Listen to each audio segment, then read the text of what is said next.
It's part of our support to government. We're here at the invitation of the government, and we support the effort of the government to deal with everything. But at the same time, we all know that we have our people of concern who are incarcerated here. So we can't just come and give things to only our people of concern, but we do it at what we call a whole approach, community-based. So whoever is in the area that we do services, they're all be impacted. 132 sleeping mats, 126 blankets.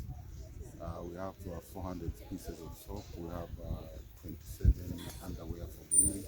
We have 118 sanitary pads for women. We have 40 washing basins. We have 14 stools. We have 40 jerry cans. They are longer without seeing their loved ones.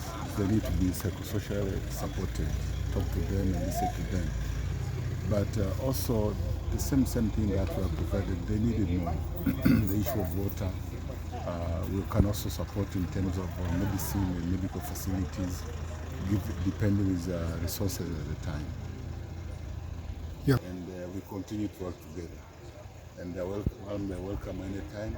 And we'll also bring ourselves here from time to time, even if we have nothing to offer, but we'll come to visit. Us in there with the magistrate, to see when conflicts erupt, they are managed at community level.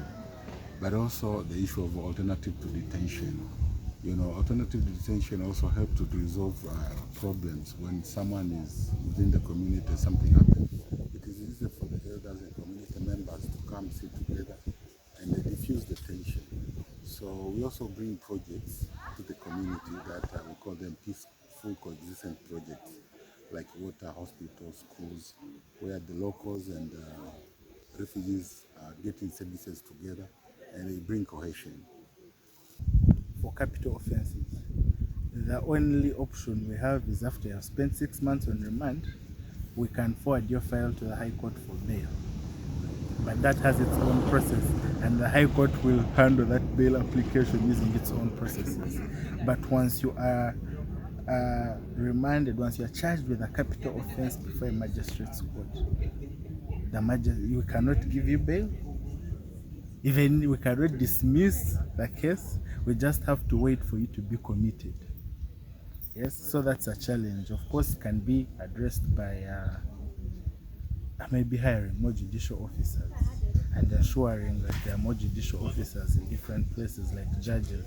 So for example, if we get a judge here in Moyo, it will be easier. It will be easier to address that issue. But as long as we have one High Court circuit serving the whole of West Nile in Arua, then these challenges are always going to exist, because how many districts do you have? You have Nebi, you have Yumbe, you have Moyo, you have Ajumani, you have Arua itself, serving now all those districts as one court.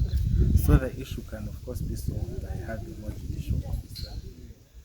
Okay, the issue of the transport facility, lack of transport facility also surfaced here in one of the reports. Yes. How do you mitigate this? Of course, the issue of transport, we have no way of solving it as the judiciary. What we usually do though is to try to make sure that we finish the court sessions earlier so that the prisoners don't have to travel late in the evening.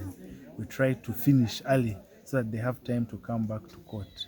That's the only way we can help these people. Yes. Do you have anything to tell us? I want to encourage people in Moyo and Obongi especially to always find ways to reconcile and solve some of these issues at the family level. It's very important, especially for matters that are not so serious, that are not so, controversial. You can sit at home and resolve. And I think for us at court, at the Moyo Chief Magistrate Court, we try to always promote reconciliation. Because even if the person goes to prison, you're going to come out, you're going to live in the same community with them. Understand? So it is very, very important that you prioritize reconciliation within the community. That's how you live well together. That's how you'll prosper as a community. The government comes around and pay courtesy and so solidarity to them. I think it also means a lot to them. And in one way or the other also puts smile in their face. Because once you are here in the prison, sometimes you may feel that now the world has ended. It's not the end of you.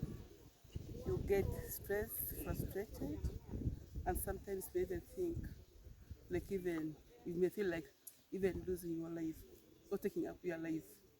But when you are visited, the visit will always give you courage.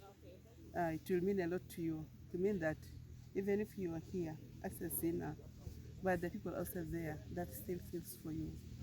So I'm really very much grateful to have visited today the inmates.